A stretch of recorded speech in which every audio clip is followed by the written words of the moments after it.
लग्न होऊन 1 महिनाही झाला नव्हता. मी पुन्हा शिकवणी देऊ लागले. खरं तर लग्नाआधीही मी हेच काम करत होती आणि त्यातून चांगले पैसे देखील व्हायचे. म्हणूनच लग्नानंतर मी माझ्या पतीला सांगितले, की अजूनही मला माझे हे काम पुढे चालू ठेवायचे आहे. खरं तर ट्युशन शिकवल्याने मला आनंद मिळतो. शिक्षण घेणे आणि वाटणे हाही माझा छंद होता. मला हे काम करायला आवडायचे आणि त्यात मी आनंदी आहे हे माझ्या पतीला कळल्यावर त्यांनी मला अजिबात अडवले नाही. असो, माझा नवरा निशांत माझ्या छोट्या छोट्या आनंदाची खूप काळजी घेत असे. मी माझ्या सासरच्या दारात शिकवणी केंद्राचा बोर्ड लावला आणि काही वेळातच मुले माझ्या शिकवणीला येऊ लागली. माझ्या सासूबाईंना हे सहन होत नव्हते. मुलांमुळे कधीकधी त्यांची आई पण माझ्याशी बोलायला घरी यायची. परिसरातील महिलांची घरोघरी ये जा करण्याची प्रक्रिया सुरू झाली होती. माझ्या सासूबाईंना हे सहन होत नव्हते. ती म्हणायची, काय गरज आहे हे सगळं करायची? लोक काय विचार करतील की आमच्या सुनेकडून आम्ही काम करून घेत आहोत? तुला या घरात कोणत्या गोष्टीची कमी आहे? अशी शिकवणी देऊन आमची बदनामी केली जात आहे. त्यांचे विचार जाणून मला वाईट वाटत होते आणि मी त्यांना समजावून सांगत होती की हे काम वाईट आहे का? आणि जेव्हा मी निशांतला हीच गोष्ट सांगितली तेव्हा तो म्हणाला की तो स्वतः त्याच्या आईशी बोलेल, काळजी करू नको. त्यानंतर त्या दोघी आई आणि मुलामध्ये असे काहीतरी झाले की घरात शांतता पसरली होती. माझ्या सासूबाईंनी माझ्या ट्युशनबद्दल बोलणे बंद केले होते आणि मी आनंदी होते. कारण काही वेळातच बरीच मुले माझ्या ट्युशनला आली होती. ती सगळी लहान मुलं माझ्या आजूबाजूला बसून अभ्यास करत असताना मला आनंद व्हायचा. आणि असाच 1 महिना निघून गेला आणि मग एके दिवशी माझ्या ट्युशनला एक मुलगा आला, जो दूरच्या लोकवस्तीतून आला होता. त्याच्यासोबत त्याची बहीण होती. त्याच्या दिसण्यावरून तो खूप गरीब दिसत होता. त्याच्या बहिणीने सांगितले की भाऊ सरकारी शाळेत शिकतो आणि घरात कोणी शिकलेले नाही, त्यामुळे त्याला कोणी शिकवू शकत नाही आणि तो नापासही होतो. त्या मुलाची अवस्था खूप विचित्र होती. घरात ना खायला अन्न ना घालायला कपडे. मला त्याची खंत वाटली. बहीण निघून गेली आणि तो मुलगा राजू माझ्या ट्युशनमध्ये शिकायला बसला. मी माझ्या खोलीतच सर्व मुलांना शिकवणी शिकवायचे. कारण सुरुवातीला माझ्या सासूबाईंनी आक्षेप घेतला. तेव्हा निशांत म्हणाला होता की मुलांना घरातल्या कुठल्या भागात शिकवण्याऐवजी तू त्यांना आपल्या खोलीत बसव. असे कर, जेणेकरून आईची नजर त्यांच्यावर पडू नये. मी त्या मुलालाही खोलीत बसवले. माझी संपूर्ण खोली मुलांनी भरलेली आहे आणि आता मला आणखी मुलांना शिकवायला घ्यायचे नव्हते. तो मुलगा खूप हुशार आणि कर्तबगार होता. पहिल्याच दिवशी मी त्याला जे काही शिकवले ते त्याला लगेच आठवले. पण त्याला शिकवायला मला थोडा वेळ लागला, कारण आधीचे बरेचसे काम असे होते की त्याने ते वाचलेही नव्हते आणि तो मॅथ्सचा होता. म्हणूनच मी त्याला पहिल्याच दिवशी थांबवले होते की मी त्याला शांतपणे शिकवीन आणि घरचे कामेही सांभाळेल. तो माझ्या खोलीत बसला होता. मी त्याला 2 प्रश्न विचारायचे आणि मग स्वयंपाकघरातील काम संपवायचे आणि मी परत येईपर्यंत त्याने चांगले अभ्यास केलेले असायचे. त्याप्रमाणे त्याला 1 तास जास्ती दिल्यावर मी त्याला संपूर्ण गणित समजावून सांगितले. तो निघताना मी त्याच्या हातावर 50 रुपये ठेवले. त्याने नकार दिला, पण मी वारंवार विचारल्यावर तो नोट घेत असे. माझे आभार मानून तो निघून गेला. मी घड्याळात पाहिलं तर संध्याकाळचे 7 वाजले होते. निशांत रात्री 7 वाजता घरी परतायचा. जेवण शिजले होते. मी पटकन तयार होण्याचा विचार केला आणि हा विचार करून मी कपाट उघडले तर माझा निळा कुर्ता हँगरमधून गायब होता आणि हे पाहून मी अस्वस्थ झाले, कारण मी सकाळीच कपडे इस्त्री केले होते. मी पण आजूबाजूला पाहिलं, पण सलवार हजर होती, पण कुर्त्याचा मागमूसही नव्हता. मी डोकं धरून बसले.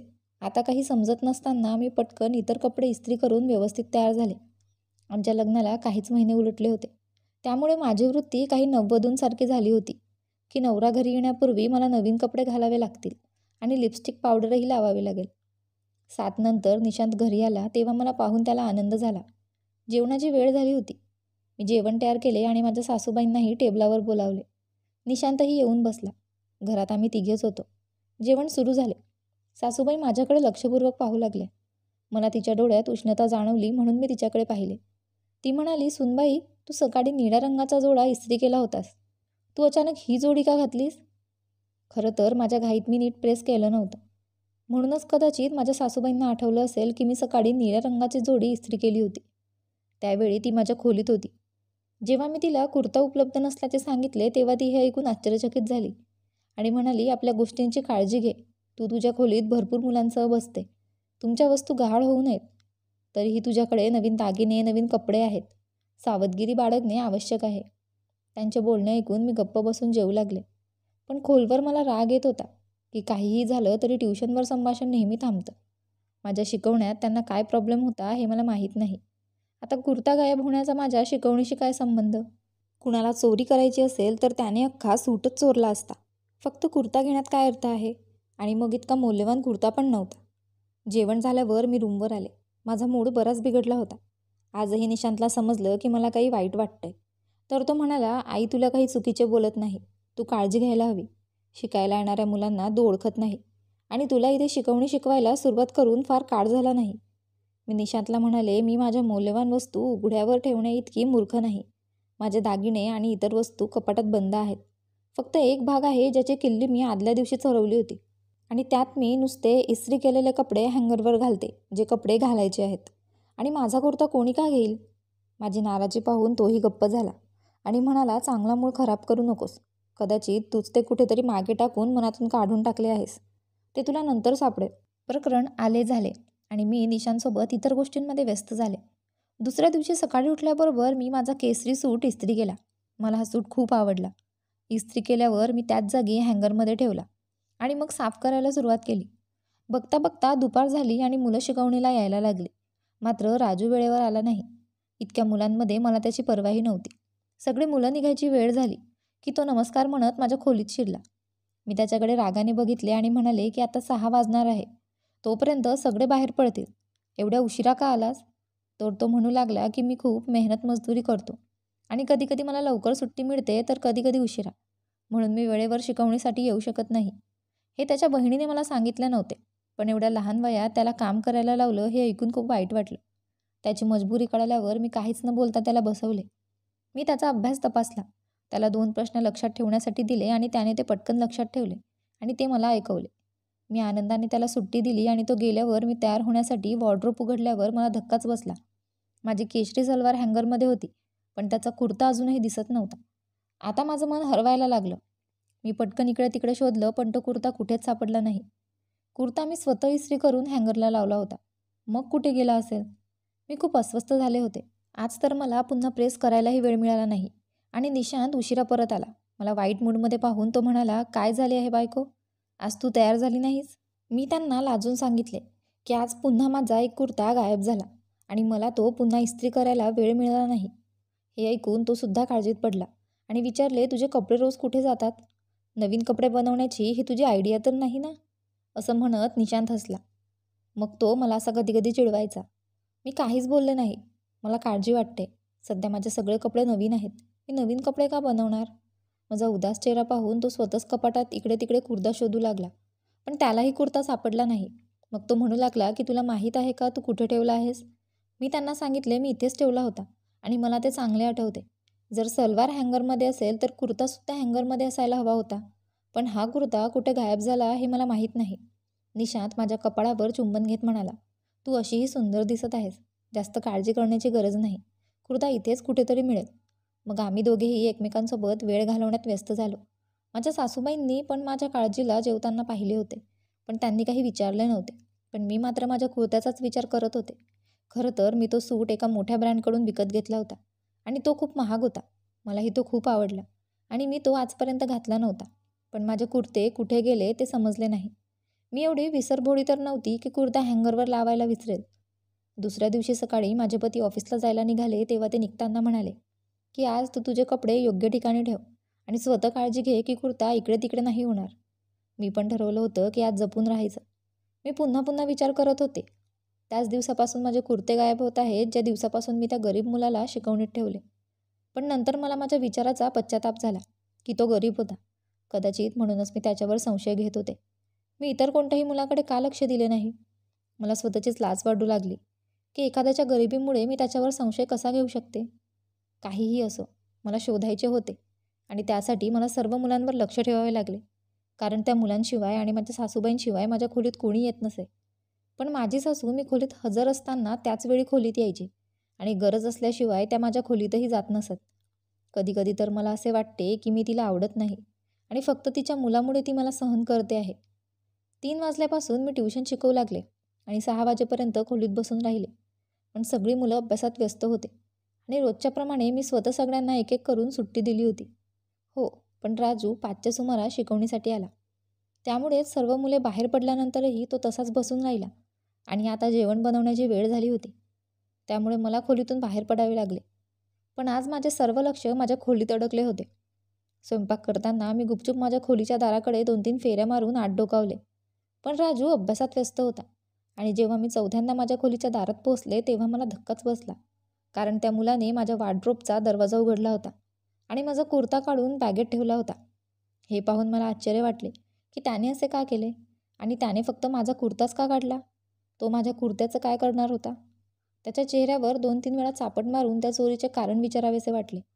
मी त्याच्यावर एवढी दयाळू होते की त्याच्याकडून पैसे न घेता शिकवत होते आणि तो माझे कपडे चोरत होता. माझ्या सासूबाईंचा गैरसमज झाला होता, पण हे मूल चोरच असणार हे मला फारसे माहीत नव्हते. तेव्हा माझ्या मनात एक विचार आला की जर मी त्याला पकडून जागीच मारले तर कदाचित त्याची सवय कायमची होऊन तो गुन्हेगार होईल. कारण कधीकधी अशा वागण्याने लाज वाटण्याऐवजी मुलं आपल्या कामात ठाम होतात. मला वाटले की मी त्याच्या मागे त्याच्या घरी जावे आणि त्याच्या आईकडून या कृत्यामागचे कारण शोधून काढावे आणि नंतर तिला प्रेमाने समजावून सांगावे, जेणेकरून त्याने आयुष्यात पुन्हा ही चूक करू नये. मी एक शिक्षक होते आणि मला असा विचार करण्याची गरज होती. त्यामुळे समाजात चांगुलपणा निर्माण होईल आणि वाईटाचा नायनाट होईल. इतर लोकांप्रमाणेच मीही लोकांच्या नजरेतून त्याला हिणवू लागेल तर माझ्यात आणि इतर लोकांमध्ये काय फरक राहणार. हा विचार करून मी त्या दिवशी गप्प राहिले.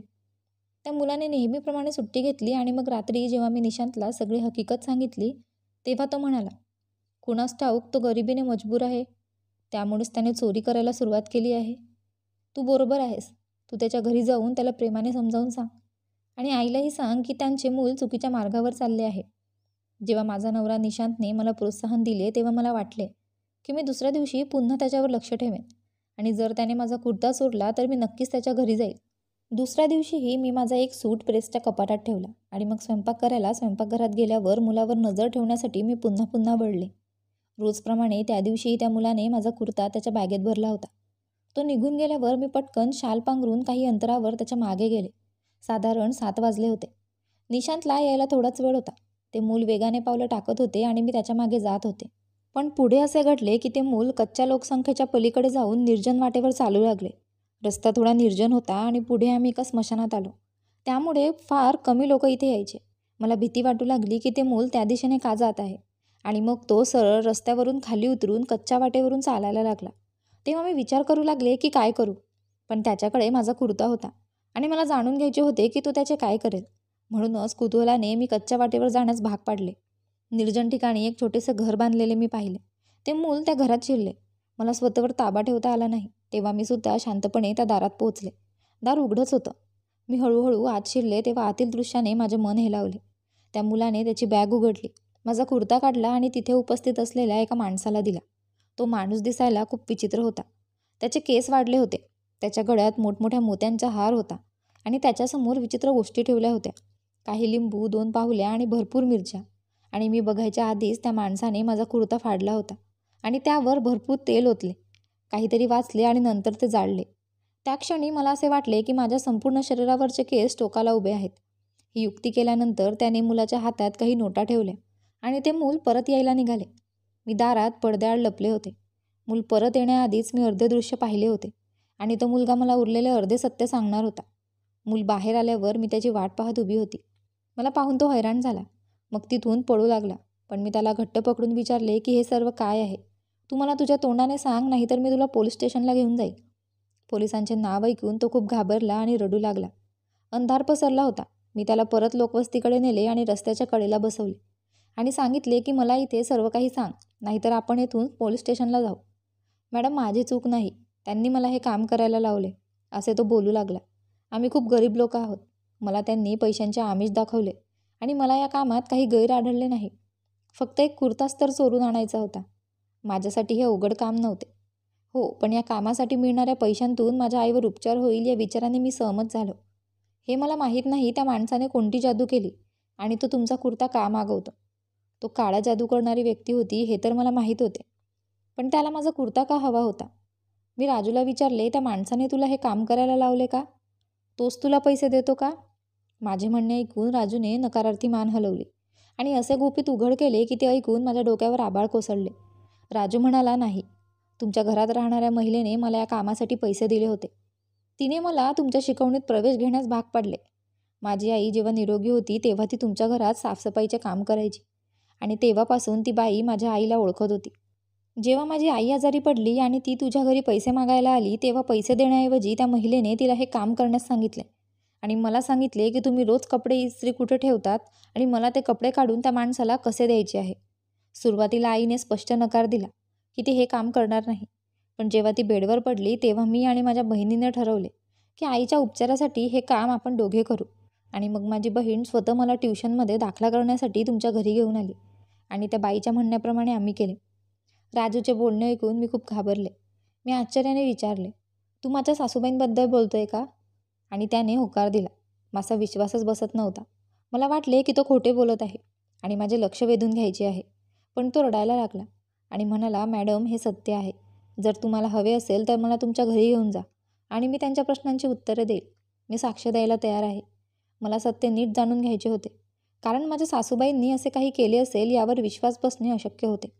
तिला माझ्याशी नक्कीच समस्या होती, पण ती माझ्यावर काळी जादू करेल इतकी नाही. आमचे कोणतेही वैर नव्हते. म्हणून मी राजूचा हात धरून त्याला घरी आणले. तोपर्यंत माझा नवरा निशांतही घरी आला होता. मी त्या मुलाला निशांत आणि माझ्या सासूसमोर उभे केले आणि त्यांनी मला जे काही सांगितले ते सांगण्यास सांगितले.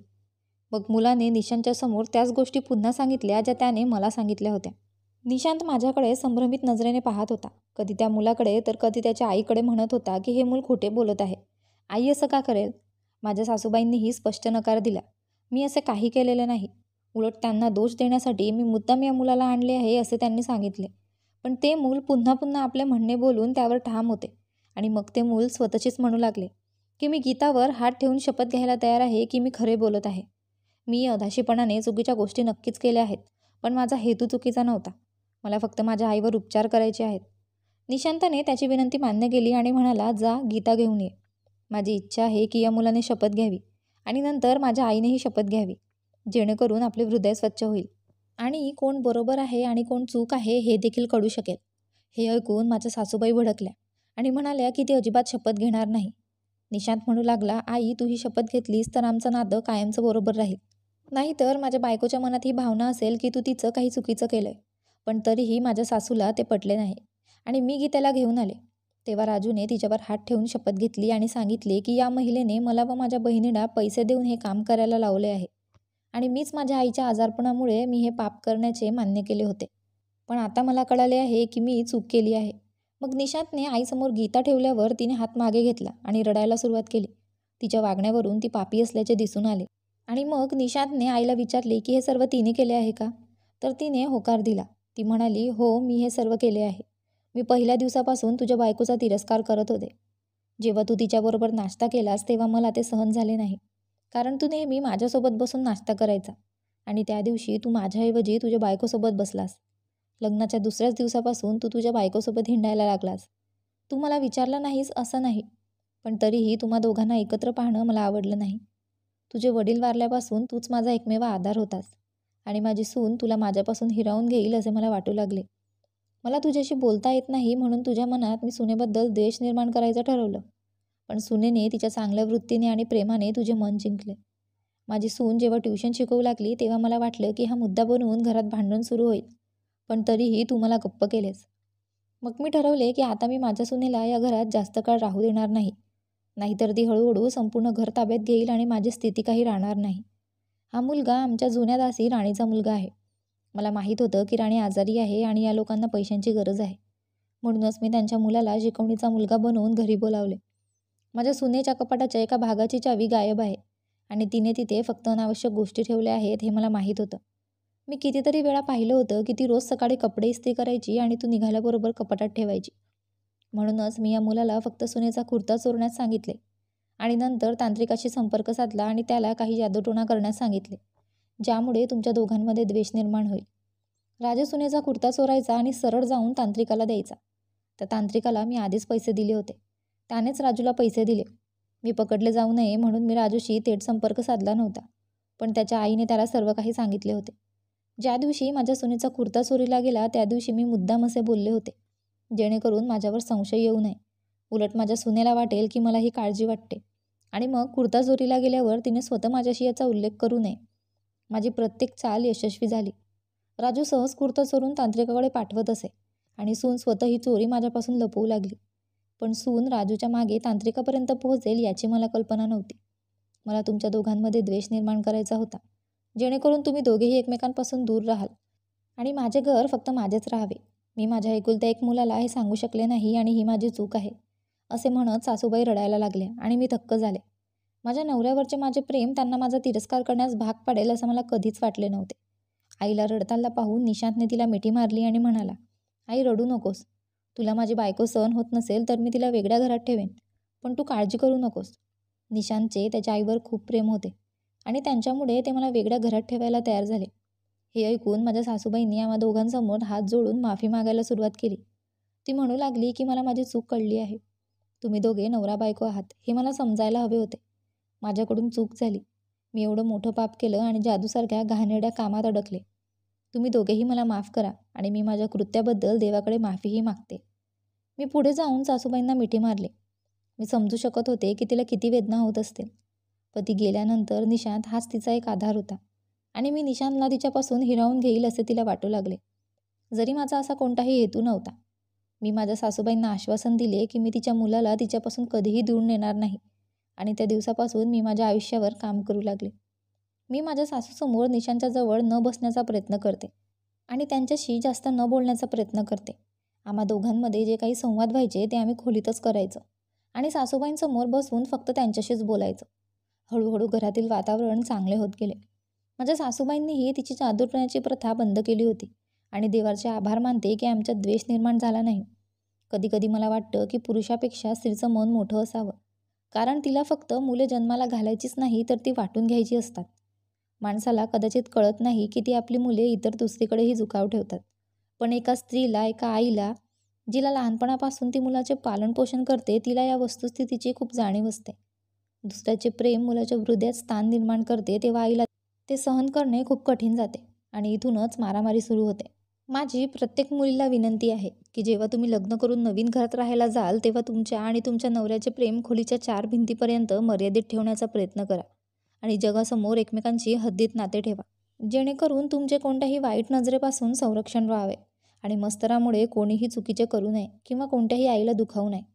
तर मित्रांनो, तुम्हाला माझी कथा कशी वाटली? कथा आवडली असेल तर लाईक करा, शेअर करा आणि कमेंट बॉक्समध्ये तुमचे मत कळवा. चांगल्या कथा ऐकण्यासाठी आमच्या चॅनलला सबस्क्राईब करा. धन्यवाद.